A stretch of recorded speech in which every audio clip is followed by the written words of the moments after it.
Ողջույն, 168-ի եթերում կրկին ռանդևուն է այս երեկո զրուցակիցս Գաբրիել Սունդուկյանի անվան ազգային ակադեմիական թատրոնի դերասան Նարեկ Հայկազյանն է, բարի երեկո Նարեկ։ Բարի երեկո Ասատուր ջան։ Շնորհակալ եմ, որ ընդունել ես հրավերս,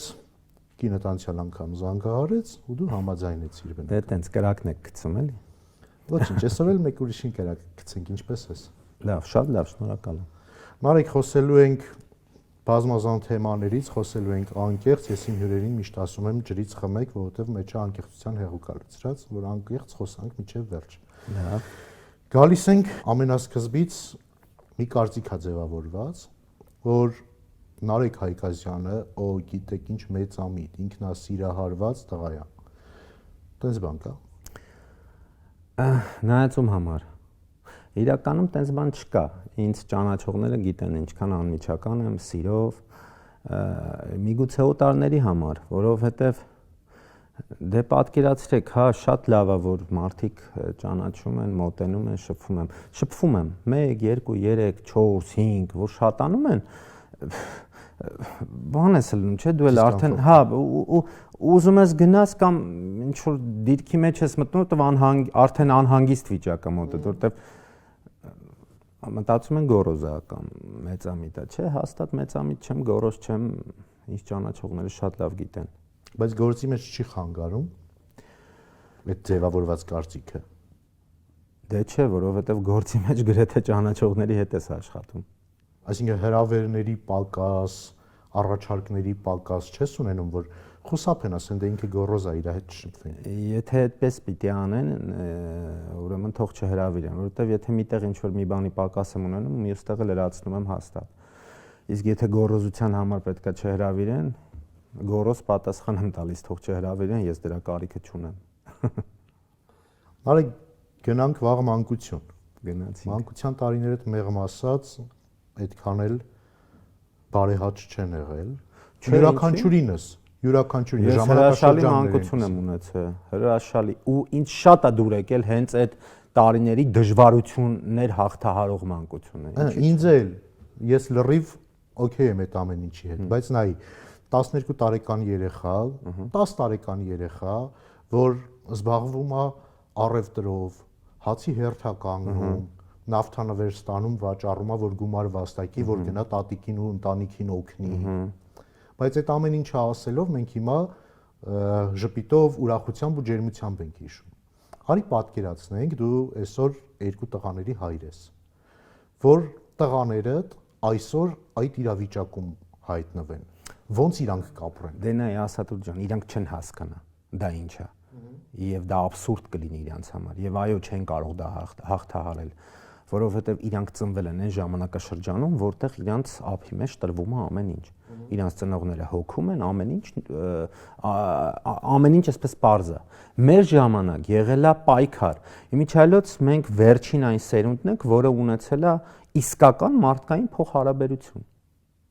Դրանից հետո սկսվել է ռոբոտիկացված կյանքը։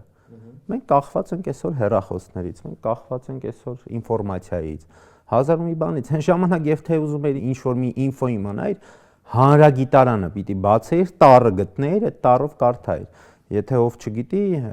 մեր ժամանակվա հանրագիտարանը այսօրվա Google-ն է։ Շատ հավես էր իմ մանկական տարիները։ Այո, դժվար է եղել, այո,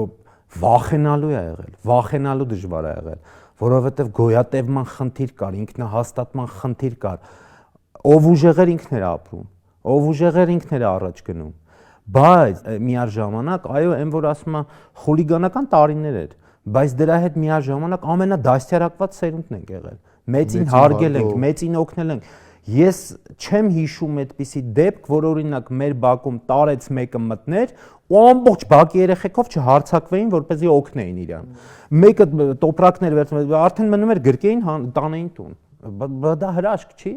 Հիմա կա տենց բան։ Ով կա հիմա, ով ում բանի տեղ դնում։ Մասկի տեղ չեն զիջում։ Դե բայց դե նայեք, համ այն է եղել, այդ խուլիգանություն բան իրար,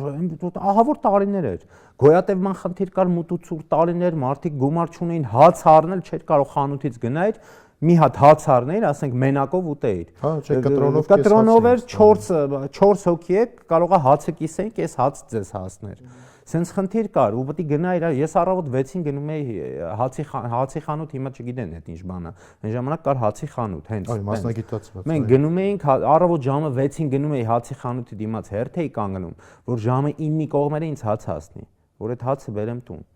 Հա դժվար է եղել, ցուրտ էր, մանա հիշում եմ ձմեռներն ոնց էինք սարում։ Ժամանակվա ձմեռներն էլ ձմեռ էր, բայց սենց հիմա որ նայում եմ այդ հացի հերթին կանգնած իրար հետ խոսում էին, շփվում էին, մեկ էլ կտեսնեիր, մեկը կողքը խարույկ էր վառում, գիտար էր նվագում միջև, ասենք մյուսի հերթը գար։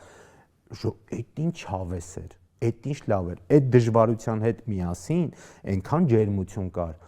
որ ես չեմ կարող ասեմ այդ վատ մանկական տարիներ են եղել։ Այո, ամեն ինչ տեսել ենք։ Հիմիկվա երեխեքը կամ հիմիկվա սերունդը դա որ տեսնի, ես շիեմ նյարդային համակարգը կդիմանա, թե չէ։ Մենք ոնց ենք ապրում, ես մինչև հիմա իմ համար դա հարցական է, նյարդային առումով։ Այդ տարիներից մնացած մանկական տրավմաներ ունես։ Դե շատ։ Ինչ ասես տեսել ենք։ Ես ծնվել եմ 4 տարի հետո երկրաշարժ ա եղել։ Ես դա պարզ եմ հիշում։ Ես հիշում եմ ոնց էինք, դղրդում էր տնից փախնում էինք, դուրսը կանգնում էինք, մի 2 ժամ սպասում էինք, նոր էինք գնում տուն։ Պատերազմը սկսեց։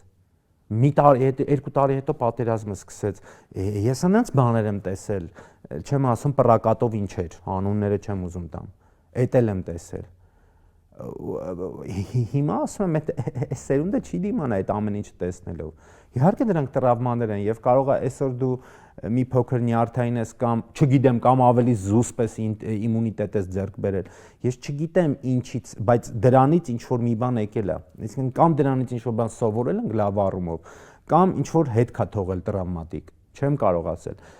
Բայց հիմա որ հետ եմ նայում, այո, այդ տարիներին դաժան էր թվում, բայց հիմա որ հետ եմ նայում, ասում ես ինչ հետաքրքիր ճանապարհ եմ անցել։ Այդ ամենը տեսնելով, այդ ամենը աչքիդ առաջ ունենալով, որ այսօր ամեն ինչ անում ես, որ տղաներդ որևէ խնդիր չունենան, ինչի ցանկություն, պահանջմունք ունեն, բավարարված լինի։ Դե նաև, երևի թե նաև, չգիտեմ։ Բայց արդյոք դա չի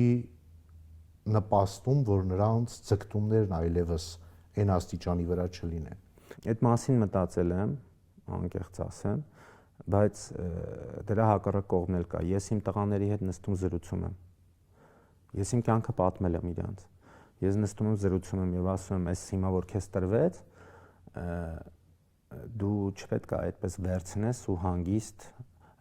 հաշտվես այն մտքիդ, որ այդպես էլ պիտի լինի»։ Ես հրաշք տղաներ ունեմ, մեծս խելացի, զուսպ, մեծս արդեն գումար է աշխատում, տուն է բերում գումար արդեն, ինքը 18 տարեկան է,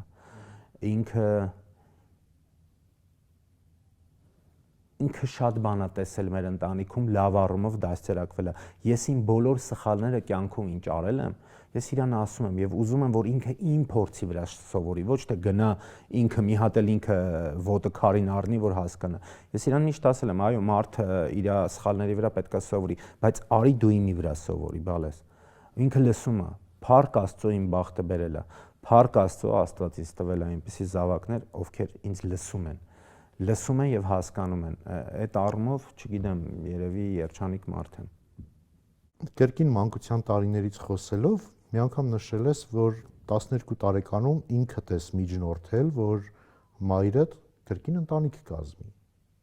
12 տարեկանը հատկապես տղայի համար այն կայուն հոգեբանական վիճակն է արդյոք, որ կարող է գալ նման լուրջ որոշման, արդյոք չունե իր մտավախություն, որ մայրդ կրկին ընտանիք կազմելով կարող է սերը կիսվեր,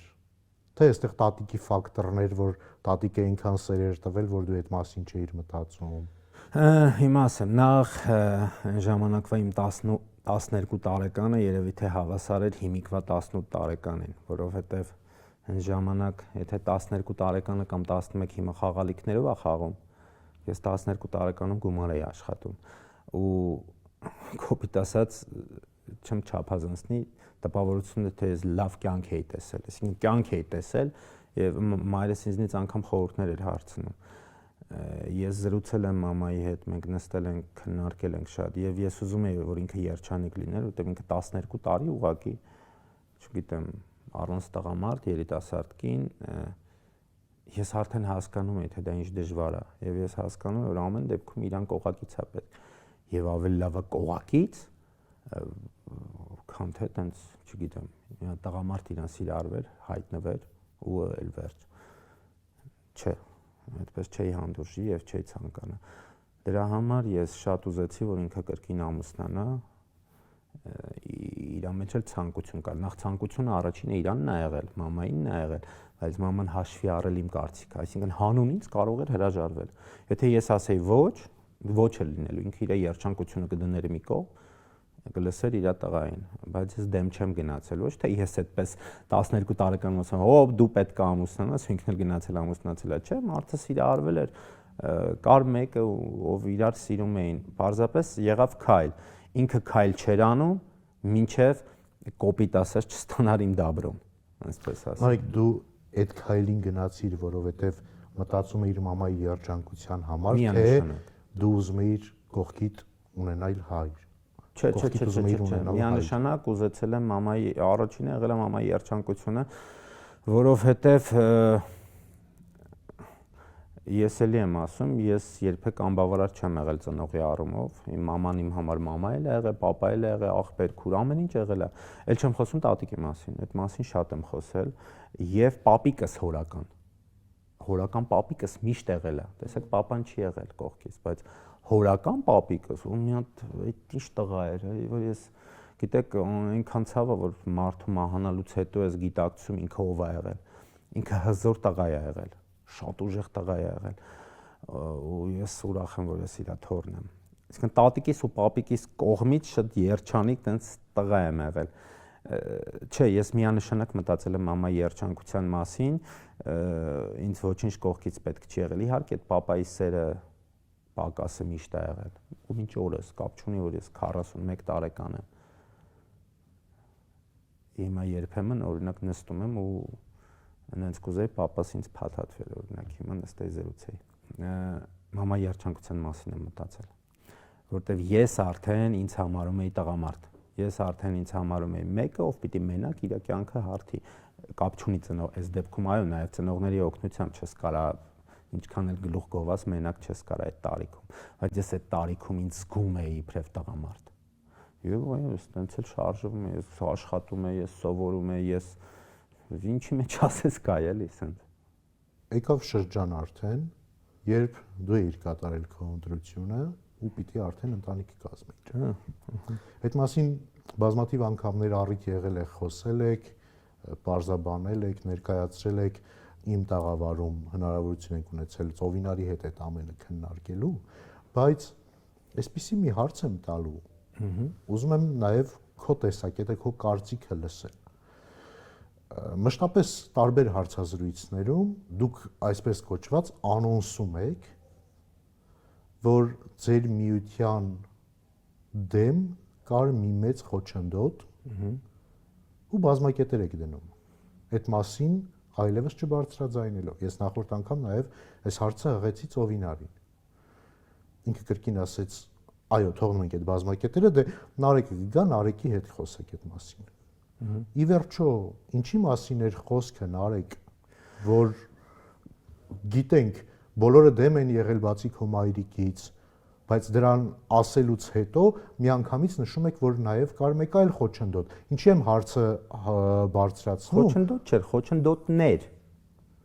Խոչընդոտ, այտենց մի բան չի եղել, այնքան խոչընդոտներ։ Ասում եք ու թողում եք բազմակետեր, դրա տակ ես այս տարիների ընթացքում լիքը ասեկոսեներ եմ լսել։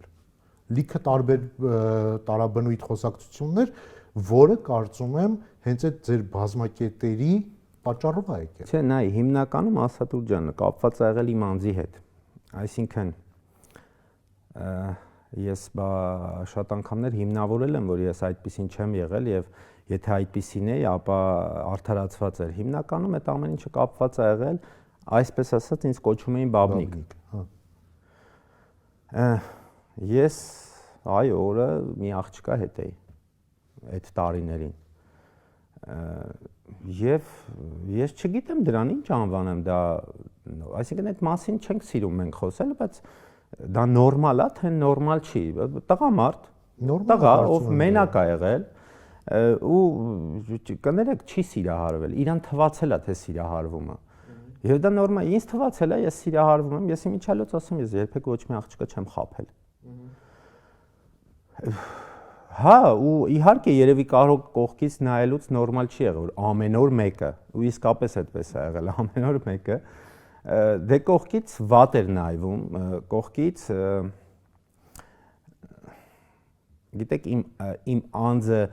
չէին տեսնում եւ գնահատում այնպիսին, ինչպիսին ես իրականում կամ։ Եվ այո, դժվար էր հավատալ, որ ես կարող եմ լինել հավատարիմ, որ ես կարող եմ լինել գործունյա, որ ես կարող եմ ընդհանրապես լինել ինչ որ մեկի կողքը, սյուն, մեջք, առաջնորդել, ունենալ լավ ընտանիք, ել չեմ խոսում, հետո լավ հայր եւ այլն եւ այլն։ Դրա համար ամեն ինչ արվում էր, խոչընդոտ չէր, խոչընդոտներ։ Ամեն ինչ արվում էր եւ շատ-շատերի կողմից, մենակ այնպես չի, զոքանչս էր դեմ, զոքանչս դեմ էր։ Դեմ լինելով նաեւ իմ դասախոսն էր, ինձ տարբեր միջոցներով էր ուզում ասել, որ թող, որ մի արի, անգամ շատ ծիծաղել էր, մի օր ասեց Նարեկ ջան, ծովինարը քեզ արժանի չի։ Իսկ ծովինարը ինձ արժանի չէ, լի որ թողեմ։ Էս է եղել խոչընդոտները, ինչ որ մանկական բաներ շատ, տենց ես իմ տենց լուրջ ինչ պիտի լինի։ Էդ է լուրջ եղել, որտեվ իսկապես անգամ իմ մաման, որ դեմ չի եղել, բայց չէր հավատում, որ ես կարող եմ այնքան լուրջ լինել, որ մաման սենց էր անում, լավ, բալես, սպասենք, հա, մի ամսից կխոսենք։ Մի ամիս իր համար այդ մի ամիս զգալի էր։ Հետո մի ամիս անցավ, մամ, չես սիրում եմ։ Հա, բալես, հա, ցավը տան։ 2 ամսից մաման էլ էր արդեն զարմանում։ Իո, այս ինքան չէին հավատում, որ իմ ընկերները անգամ չէին հավատում այդ լրջությանը։ Ոչ մեկ չէր հավատում։ Ու ոնց ասեմ, որ ավելի ծովինարի կողմն էին, քան իմ կողմը։ Եվ այո, շատ էր այդ խոչընդոտները։ Այսինքն, գիտես, դու սկսում ես քեզ զոհաբերել, սկսում ես դու քեզ բաներից զրկել, որ դու սկսես ապացուցել քո ով լինելը։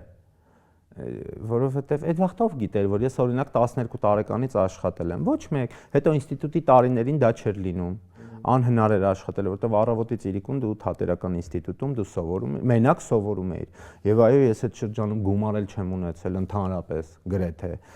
Արանքը կարողա փախցնեի, գնայի մի բան աշխատեի, գայի։ Այսինքն իմ մասին ոչ մեկ չգիտեր, տեղյակ չէին։ Եվ այո, ծովինարը դարձավ այն մի աղջիկը, ում ուղղակի ես չէի կարողանում հասնել։ Իա։ Այդ գիտեք ինչ էր։ Այդ ասեցի էլ մի րոպե։ Ինչ չեղավ։ Ցանկություններից զատ նաև պրինցիպ էր։ Դե գիտեք պրինցիպ էր, բայց պրինցիպը սիրուց դրդված էր։ Հետո ես այն մարդն ես ասում եմ, ես չէի կարող խաբել։ Ես սիրահարվեցի, ես զգացի, որ ես չեմ կարող առանց իրա, բայց մենք շատ երկար ժամանակ մենք իրար չենք էլ ասել, որ մենք իրար սիրում ենք։ Հեռու ենք պահել իրարից դա, հետո մեր շփումը սիրում ենք իրար, բայց ընկերական էր, բայց մի քիչ շատ ընկերական էր։ Մենք անդադ ուզում էինք իրար կողքի լինեինք, խուսափում էինք իրար կողքի լինելուց, որ հանկարծ չմտածեն, որ այս կարող է Նարեկի հերթականն է, օրինակ, ես խուսափում եմ իր այդ շփվելուց, վախում եմ, դա էլ է խոչընդոտ։ Ես չգիտեի ինչ անեմ։ Եվ այո, դրա մասին չենք սիրում խոսել, որտեվ պայքարելու էտապ է եղել, էլի։ Ինչ որ բան ապացուցելու էտապ է եղել։ Անկամ ինքը ինձ չէր հավատում։ Մտածում էր կարող է ինձ խաբի։ Դե ուներ երևի այդ հիմքերը։ Ես երբ որ սիրահարվել եմ, հավատա Ասաթուր ջան, իմ աչքին էլ այդ օրվանից աղջիկ չի երևացել։ Աղջիկները իմ համար, ես սիրում եմ աղջիկ։ Շատ ես չեմ էլ պատկերացնում, այնքան Աստծուց շնորհակալ եմ, որ Եվային ստեղծել է Ադամի համար։ Որտեվ առանց իրանց տղամարդը չգիտեմ։ Բայց ծովինարից հետո ուղղակի ինձ համար զրոյացան բոլորը։ Ու սկսվեց պայքարի նոր էտապ։ Աբսուրդ էր էլի, ու մուզեյս քոնն էր լինում, ու ինչ որ մեկն է որ չի ուղղակի քոնը չի կարող լինի, չի ստացվում էլի, ոչ մի կերպ չի ստացվում։ Իրաց մա դժվար հասածը ու абսուրդ էր։ Հա, ու հայ դժվար հասածը դարձավ մնայուն, կայուն ինքը, հա։ Բոլորը ուզում են կոնկրետ դրանից խոսենք, դրանից ես կարող եմ ժամերով խոսել, դնել, հատած պատմել ամեն օրս, բայց абսուրդ է այդ։ Երբ դու խոսում ես, ես ժպտում էի, որովհետև նայ նույն ծովին արա անցյալ շաբաթի հետ խոսալուց, ասեց ով պետքա գիտի։ Այսինքն դեռ մի հատ այդ առեղծված կա։ Չէ, Չէ, փակ քսակ կա։ Այդ տենց եք դուք անոնսում, դրա համար բոլորը տենց ենթադրում են ֆանտազիաները։ Այդ մասին խոսել, որտեվ իսկապես մենք դժվարությամբ ենք իրար հասել։ Ապացուցելու խնդիր ա եղել, ապացուցելու տարիներ ա եղել, ինչ որ բան ապացուցելու, որտեվ ոչ իր մտքով ա անցել, որ այդպես կարող ա լինի, ոչ էլ իմ մտքով։ Ես երբեք չեմ մտածել, որ կարող եմ մեկին սիրեմ ու բացի իրեն ապացուցելուց, որ ես իրան սիրում եմ, ինչ որ սաղ աշխարհին ապացուցեմ, որ եթե չապացուցեմ ինքը իմը չի լինի։ Ու այդ ու մտքով ա տենց բան ասնում։ Բայց այդպես էր, որովհետև ես էի այդպես իմ կյանքը կառուցել։ Դե հիմա չգիտեմ, ջահել սիրուն տղա է, սիրուն տղան էլա, սիրուն լնում ա փաստորեն։ Անձնականը թողում ենք, գալիս ենք արդեն հանրային գործունեություն, որտեղ տարիներ շարունակ դու հեռուստաէկրաններին էիր, քո դերերով, քո կերտած մարդկանցով ու եկավ пассив շրջանը։ Դա ինչով պայմանավորվեց։ Հա, տենց пассив շրջան է եղել, հա։ Այս փուլում դու հեռուստատեսային ինչ նախագծերում ես ներգրավված։ Հենց հիմա։ Հենց հիմա չէ։ Դե նայ, пассив փուլ չի։ Ես եմ անում, ես եմ այդպես անում, որ пассив փուլ լինի, որովհետև ես հիմա եթե ուզեմ նկարվեմ, անընդհատ կնկարվեմ։ Ես առաջարկներ ունեմ։ Ես չեմ կարող անընդհատ նկարվել, որովհետև ես ունեմ դպրոց, որով պիտի զբաղվեմ եւ պիտի զբաղվեմ շատ լուրջ։ Պատասխանատվություն։ Այո, ես աշխատում եմ թատրոնում, որտեղ այս պահին ունեմ շատ կարևոր դեր, որով պիտի զբաղվեմ։ Այս պահին չեմ կարող նկարահանվել։ Այսինքն, եթե հանդիսատեսի կամ ինչ-որ մեկի համար, ինձ համար пассив փուլը նկարահանման մեջ, ակտիվ փուլը մյուս տեղերը։ Հիմա օրինակ, երբ որ ես գնում եմ նկարվելու, пассивանում է օրինակ թատրոնում որոշ ժամանակ, այսինքն կամ փոքրիկ դեր եմ խաղում, կամ այդ պահին զբաղված չեմ լինում, ակտիվանում է սա, այսինքն այդ ժամանակ չեմ հրաժարվում։ Հետո նայած ով ինչ է անում։ Եթե մի ժամանակ ով ինձ կանչեր, ես կնկարվեի, ինչ դեր առաջարկեին ես կնկարվեի, հիմա այդպես չի։ Դե արի հիմա կասես այս մեծամիտ հատվածը բերեմ։ Ես չեմ ասի, ասողները կասեն։ Ասողները դե թող ասեն։ Կներեք, բայց ես հասել եմ նրան, որ ես եմ արդեն ընտրում ինչի մեջ նկարվեմ, ինչ կերպարով, այս կերպարը ընդունեմ թե չընդունեմ, այս գումարը ինձ հարմար է թե չէ։ Ես հիմա ընտրում եմ։ Այն ժամանակ չէի ընտրում։ Դրա համար հիմա կարա լինի որոշակի пассив փուլ, որովհետև եթե ես էլ եմ կրկնում, այդ ինչ տեղում пассив, ես ինչ տեղում ակտիվ եմ։ Դες դու ասացիր ընտրում եմ, ու նաև նշում ես չափորոշիչներ, գումարային սանդղակ։ Այսօր դերասանների ընտրության հարցում շատ մեծ հնարավորություն ունեն ռեժիսորներն ու պրոդյուսերները, դրան էլ գումարվում է նաև այն փաստը, որ հաճախ հեռուստաէկրանին տեսնում ենք չդերասանների, ովքեր ակտիվորեն նկարվում են ու մի հատ էլ իրանց երևակայում են, որ իրանք հեռուստաաստղ են։ Հա։ Դրանից չի տուժում քո այդ ներգրավվածության պակասը։ Բացարձակ։ Չէ, դերասանը չի տուժվում, որովհետև դերասանը միևնույնն է պետք է, որովհետև այդ տուժվում է։ Հեռուստադիտողը տուժվում է, այո։ Այսօր եթերումներ ինչ է կատարվում ըստ քեզ, մարդու պրոֆեսիոնալ է։ Այդքան չխորանամ, այսպես ասեմ, ես գիտեմ, որ հիմա կանչում են, օրինակ, մեկին տեսնեն Instagram-ը հեղեղված է այդ լայքերով, ինքը առավոտը ցույց է տալի, ոնց է ինքը հաց ուտում, ոնց է լավ, էլ չխորանամ եւ այդպես, հա, Instagram-յան իր բաները շատանում են, դիտումները, իրան կարող է կանչեն նկարվելու, կապ չունի ինքը ով է, ինքը կարող է մասնագիտությամբ մանկաբարձ գինեկոլոգ։ Հա։ Իմ համար դա նորմալ չի, բայց այս մեր կյանքում հիմա դառել է նորմա։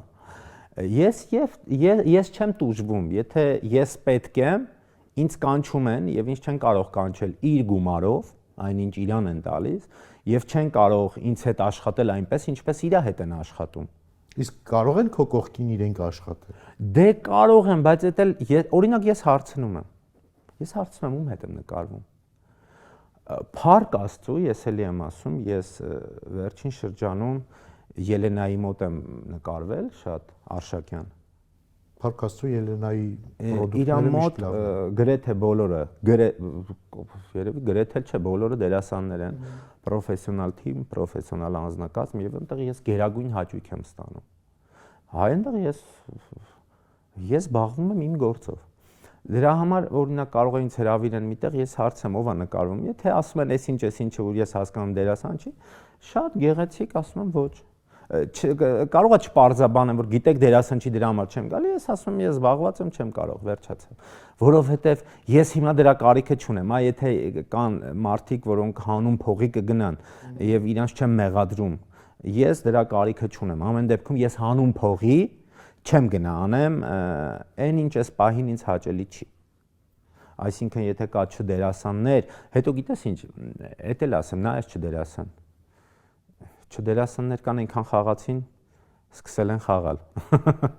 Սովորեցին։ Հա, սովորեցին։ Դե մարդիկ կան կարող ես հետները աշխատել ու աշխատում ես։ Մարդիկ կան ուղղակի անհնար է, որովհետև եթե ես պետքա 20 անգամ ասեմ բարև, մինչև ինքը նորմալ ասի այդ մի բարևը, որ գնա եթեր, մեկ էլ ինքը այդ 20 դուբլից նորմալ ասում, արդեն դու ես խելագարվում, մի քիչ վատ ես ասում, ռեժիսորն ասում ես դե լավ, всё, տվեք եթեր գնա, խելագարվեցինք։ Հանդիսը տեսնի նայում վայ ասում ես դերասան ինչ վատ ասեց բարև, էս ով է։ Էս ինչ սիրուն, էս ինչ գեղեցիկ, դե արի բացատրի, որ դու 20 դուբլ տանջվել ես։ Դե էս է։ Քանի որ մեր օրերում շատ դժվար է ճիշտ այդ բալանսավորումը պահել, երեխաների դաստիարակության հարցում մարտահրավերները անթիվան համար են մեր օրերում, տանը այդ չի կարելիների տերը դու ես թե ծովինարը։ Երկուսս, հետո մեր մոտ չի կարելի չկա։ Մեր մոտ կա բացատրել։ Եթե չի կարելի, ինչու չի կարելի։ Մեր մոտ այդպիսի բան չկա, չի կարելի ու վերջ, ոնց երեխես կասի ինչ չի կարելի։ Իր մոտ հակառակը, այդ կթվա իրան ավելի քաղցր բան ու ավելի վատ կլինի։ Եթե ինչ որ մի բան չի կարելի, ես իմ երեխուն ասում եմ, նու այս դեպքում արդեն փոքրին, որտեղ մեծի այդ этаպը անցել է չի կարելիների։ Բացատրում եմ, ասում եմ, բալես, եթե դու սենց անես, այս ինչ բանը կլինի։ Դրա համար չի կարելի։ Հիմա ուզում ես փորձես, թե չէ, ասում եմ, պապ, հասկանում եմ։ Այսինքն այդպես չի կատեգորիկ, չի կարելի ու վերջ, չէ։ Երկուսից մոդել կա ու եթե ծովինարը մի բան ասում է, ես չեմ խառնվում, եթե ես եմ ասում, իրավունք չունեն ոչ մեկ խառնվելու։ Լավ է, այս բանը։ Ծովինարի հետ խոսում ենք այդ զանգակ բամբակի տարանջատման հետ կապված։ Քո տեսակետն ինչպիսին է։ Ձեր տանը ով է զանգակը, ով է բամբակը։ Մենք երկուս էլ զանգակ բամբակ ենք, բայց երևի ավելի շատ ես եմ զանգակ, ինքը բամբակ։ Դրսում երկուս էլ հա այնց զանգակ ենք։ Գիտեք, նայածու մոտ այդ էլ կա, երբ որ մենք մեր միջավայրում ենք, մեր մարդկանց մոտ ենք, մեր ընկերների։ Մենք հանգիստ, ազատ, այսինքն ռուսը լավ բառ ունի, ստրախովկա։ Չկա այդ։ Իսկ երբ որ այո, այնպեսի օտար տեղ ենք, կամ այնպեսի տեղ ենք, որտեղ Հա, միջավայրի ազդեցություն կա։ Պետք է լինի զանգակ կլինենք, պետք է լինի բամբակ կլինենք։ Նայած։ Ես ընդհանրապես ավելի էմոցիոնալ եմ, ավելի զանգակ եմ։ Բայց էլ եմ ասում նայած որտեղ ինչ պարագայում։ Գալով արդեն թատրոնի գործունեությանը։ Եղավ շրջան, որ հայ բեմարվեստը լիովին զիջել էր իր դիրքերը։ Ի ուրախություն մեզ այսօր Փառք Աստծո թատրոնները ակտիվ գործունեություն են ծավալում, հանդիսատեսի պակաս չկա։ Դու մարդ ես, ով 2001-ից կարծեմ թե Գաբրիել Սնդուկյանի անվան թատրոնի դերասան է։ Դու ինչ ես զգում այսօր, որ շրջափուլում է մեր հայ թատրոնը։ Հանդիսատեսի պակաս չունենք, այդ միանշանակ, ունենք ուշացման խնդիր։ Նու էդ էլ պայմանավորված է, տեսնում եք մեր քաղաքում ինչ է կատարում, խցանումները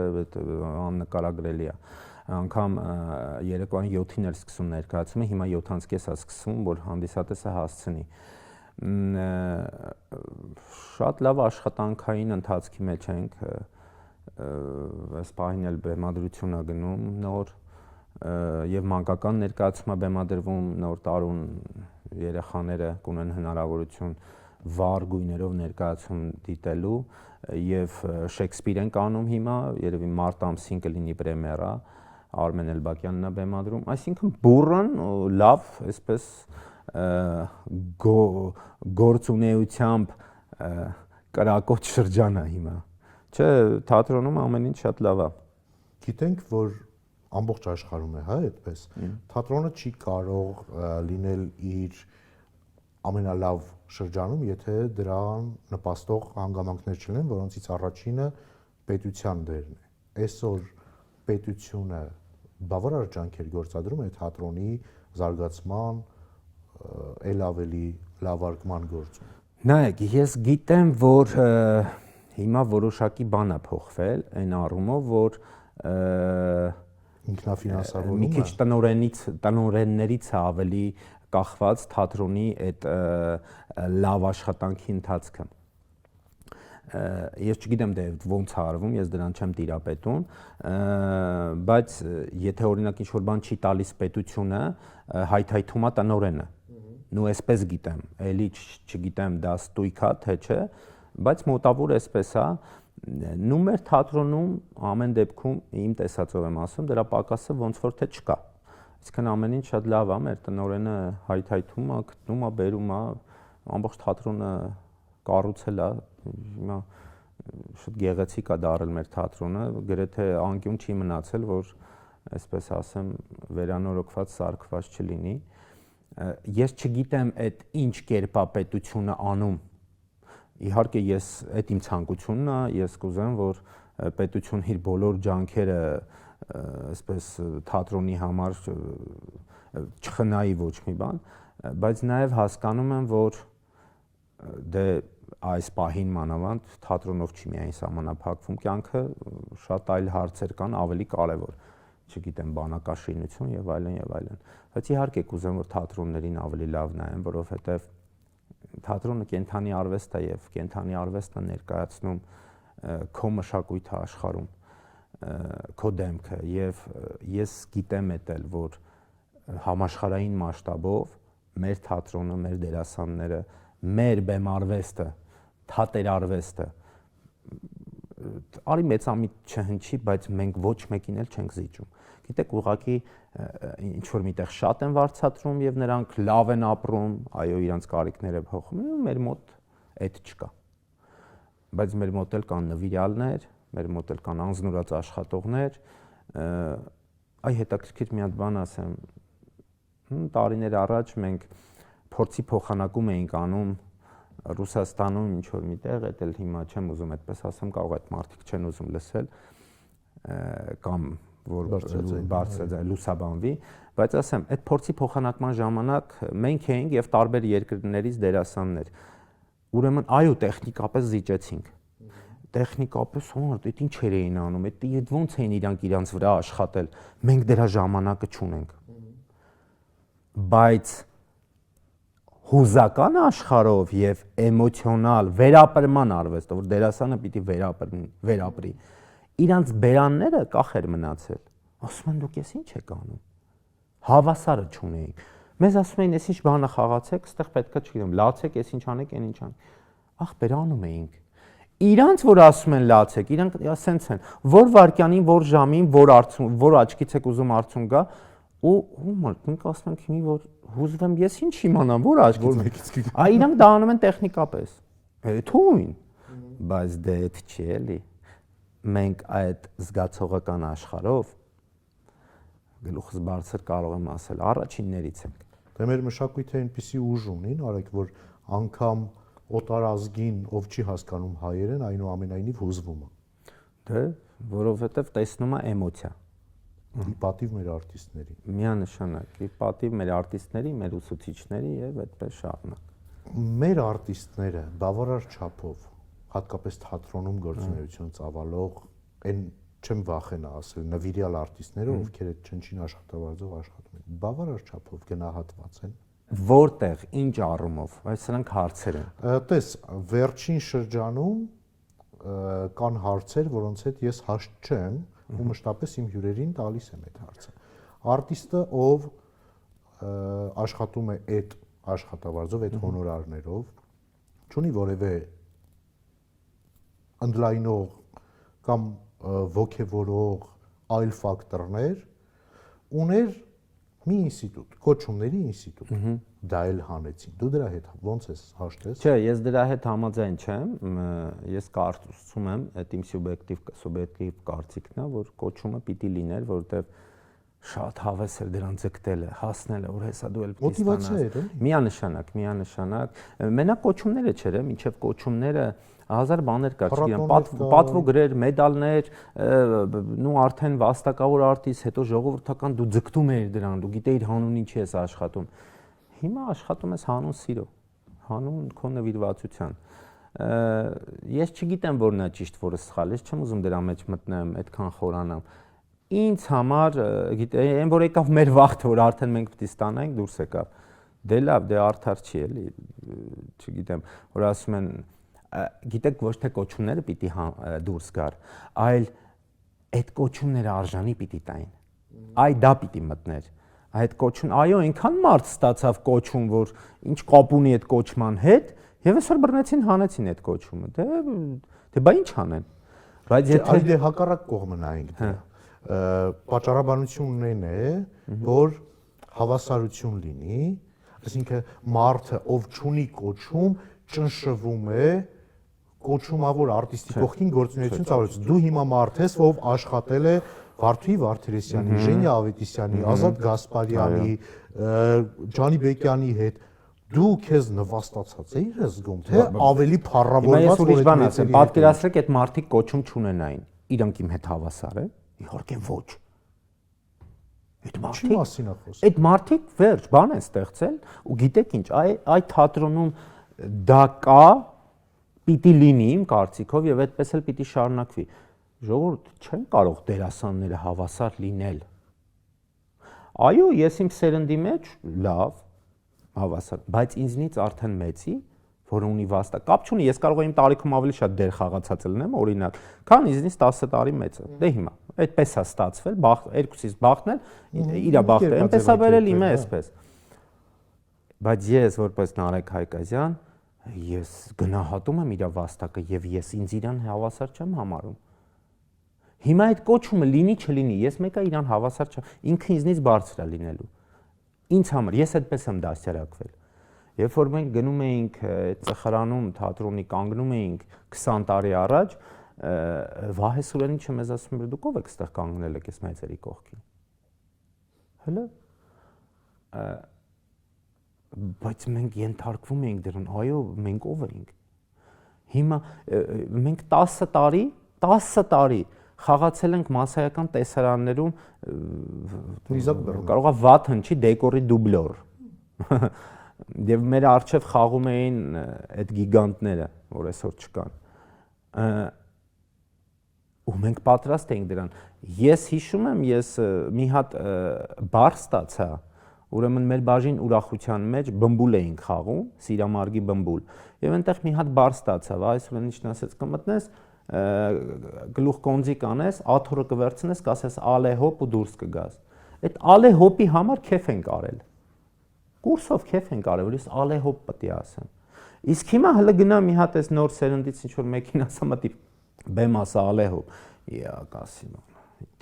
Միգուցե իրանք հիմա ճիշտ են, ես չգիտեմ, նայեք չեմ ուզում դատել, բայց մենք սենց էտապի մեջով ենք անցել եւ դա այնքան սիրուն էր։ Հետո այո, հասավ այն էտապը, որ մենք սկսեցինք խաղալ դերեր, երրորդական, երկրորդական, հետո մեզնից մի քանիսը ապացուցեցին, որ իրենք գլխավոր դերեր էլ կարող են խաղալ։ Եվ խաղացինք, այո, եւ խաղացինք եւ գնահատվեցին եւ կողքից ասեցին ապրես։ Եվ զգացինք, որ մենք կարողանում ենք արդեն բեր տանել ու սկսեցինք տանել։ Բայց ո՞նց կարան լինեն հավասար։ Հիմա ինչ էս նոր սերունդը պիտի գա ինձ հավասար լինի։ Դե եթե տենց է, ուրեմն հավասար են բոլորը, ինչ ասեմ։ Չգիտեմ ինչ ասեմ։ Գիտեք, մարդը իր գործով ապացուցում, այնուամենայնիվ հիմա ինչքան էլ այդ կոչումը դուրս եկած լինի, գիտեն ես ով եմ, գիտեն մյուս ով է, այն մյուս ով է, բայց այդ կոչումը հետաքրքիր բան էր։ Ես կուզեի դրան գոնե ալտերնատիվ տարբերակ լիներ։ Ինչ որ մի բան մտածեին, ոչ թե այսպես չկա, որովհետև դա իսկապես այդ իմ սուբյեկտիվ կարծիքն է, էլի եմ ասում, ես կուզեի ինչ որ հետաքրքիր մի գնահատման ձև լիներ ամեն դեպքում։ Արեք ռանդևուի այս հատվածում բլից։ Ինչի համար ես ափսոսում։ Այն ինչ չեմ հասցրել անել դրա համար։ Կա արարք, որ գործել ես ու միջև հիմա զղջում ես։ Չէ։ Կյանքը վերստին սկսելու դեպքում կգնայիր էլի այս ուղով, թե այն ժամանակվա մտքիդ կգայիր կդառնայիր բիզնեսմեն։ Վերսկսելու դեպքում, եթե հասկանայի ինչա լինելու, հնարավոր է չգնայի։ Ինչու՞։ Որովհետև ես բազմիցս ասել եմ, որ սա տատիկիս կամքն է եղել, չնայած ես հետո սիրել եմ։ Հիմա սիրում եմ, էլի կուզեի գնալ, բայց նախ եւ առաջ պատկերացնում ես, որ տատիկիս կփրկեի։ Այդտեղ բան կփոխվի։ Հա։ Կա մարդով գիտի քո մասին ամեն ինչ։ Հա, մայրս, կինս։ Վերջին անգամ երբ ես արտասվել։ Մոտ 2 տարի առաջ։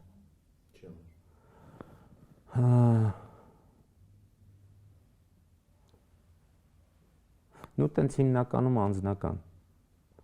այսինքն հիշողությունների գիրքն է ընկել։ Կա մարդում